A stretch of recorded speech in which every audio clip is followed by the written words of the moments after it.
Hi there, I'm Shane Spiers and welcome to another edition of the Performance Brief where we give you one breakthrough business idea in less than 5 minutes. My guest today is Karen Skidmore. Karen, a very warm welcome. Where are you today? I'm in the very sunny Surrey, Hampshire borders, just out of Guildford in the southeast of England. Great, and it looks sunny as well. The sun's It pouring in the is. I've window. just put the blinds down, actually. So, for those of you who don't know her, Karen is the business catalyst, simplifying business to show coaches, consultants, and creators how to create profitable, sustainable, and scalable businesses. After an 11-year fast track career with Hayes PLC, the accountancy recruitment division, and then Hayes.com online recruitment, Karen started her own business in 2004 when her two children were approaching school age and she wanted a more flexible and fulfilling professional career. After a rocky startup process, she was awarded European social funds in her first year to start up the Women's Enterprise Program, which was instrumental in helping hundreds of women start up their own businesses across Surrey and Sussex. She went on to establish a regional women's networking group, created and ran a 100 plus membership site for 3 years and launched dozens of online courses and group programs over the past 13 years. Wow, I'm just struggling to get my first one going, so I'm glad to hear that more. Today she runs a community for entrepreneurs, professionals and micro business owners to help them simplify their businesses and show them how to love and play their way to profitable, sustainable and scalable business. Love it. This process is called your True Profit Journey, where you can have a business that centers around your vitality and values and create the potential to scale and grow at a pace that fuels you rather than burns you out. So, Karen, our subject today is packages and products. Why do you need them? We have 5 minutes for the interview. Are you ready? Yes, I am. Great. Your time starts now. Let me just get our thing in order here. Right, let's start with the first question. Do selling packages and products really mean more sales and happier clients? Yes, I mean, the straight answer is yes, it does. But I think there's an interesting correlation between more sales and actually making sure that the people you're selling to like it as well. And there's three things that need to be in place for that to happen. It's really about the boundary setting, because when you're bringing in packages and programs, it's about selling something a little bit more than just yourself by the hour, your services, by how much time you put into whatever it is that you're delivering. And when you've got the boundaries in place, that's where you can have the increased sales and making sure that people are happier. So the boundaries are in the intake process, and make sure people really understand what they're getting for the package or program that they bought from you, and making sure that they understand what you're delivering, and you understand their expectations from both parties. Right. There's boundaries in place for the delivery, so you know to get organised and what actually needs to happen at when, for whatever length of time that you're working with somebody.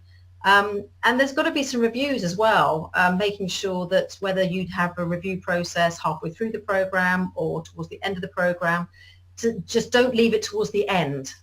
When you have those things in place, you can sell more and actually have some clients that love the process as well. Right. So is it possible to grow a successful business without offering packages or ongoing programs? Yeah, and I think first of all, I think you need to define what we need by what everyone means by successful, because I think there's a lot of thing about successful businesses, and as long as you are clear about what successful means to you, because if you look at like a classic accountancy firm or solicitor's firm, they probably still sell by the hour. If they're going to bill you, you get your bill and it shows you how many hours they've spent, and you get charged accordingly.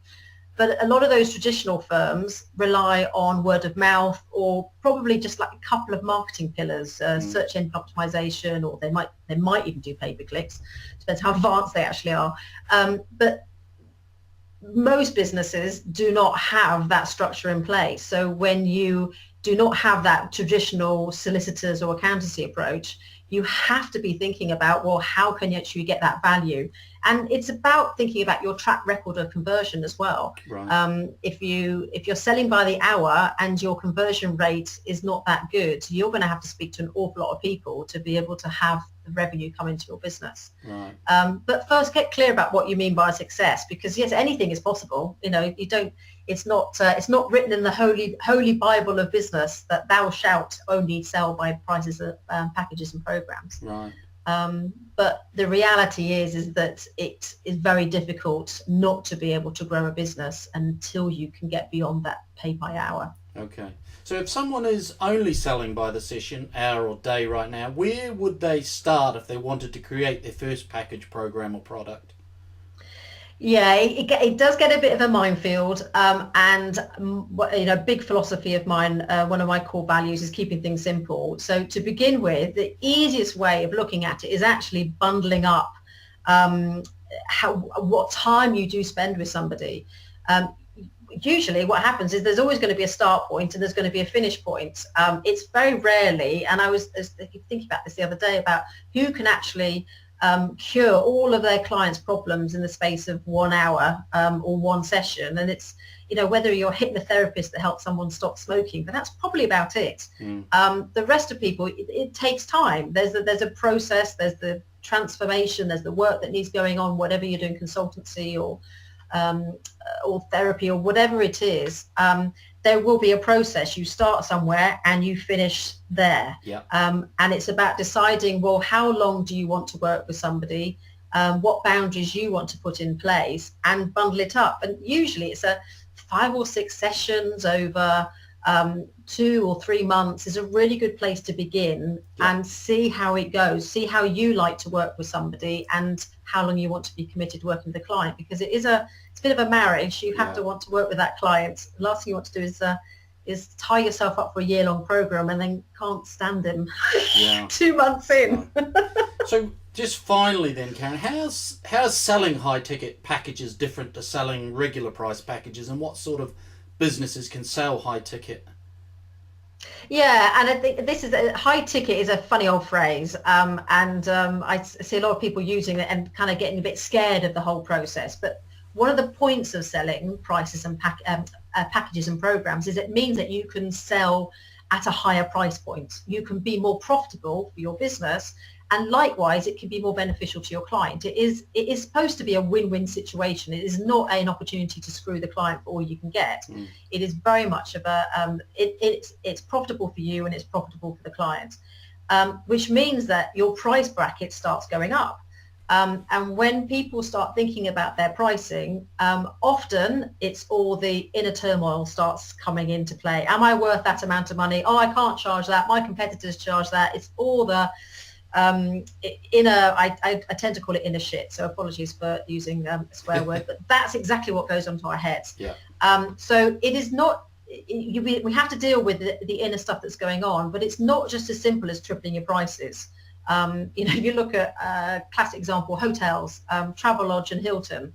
Travelodge can't just suddenly triple its prices and be like a Hilton. It's completely different business. So price has expectations.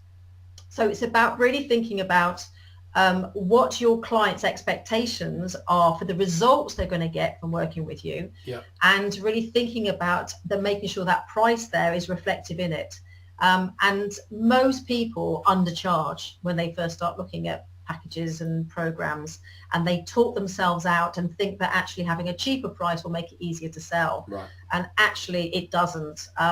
When you're selling prices and packages and programs, the pricing, really the difference of making a decision whether you sell at 500 or 5,000, the point of difference somebody has to make in that decision is quite minimal. So make sure that you're not undercharging yourself, and charge for what you think is worth. Great. Right, we've gone slightly over our time, but that's great. You've given me a URL which will be from below the video, but for folks, that's www.karenskidmore.com.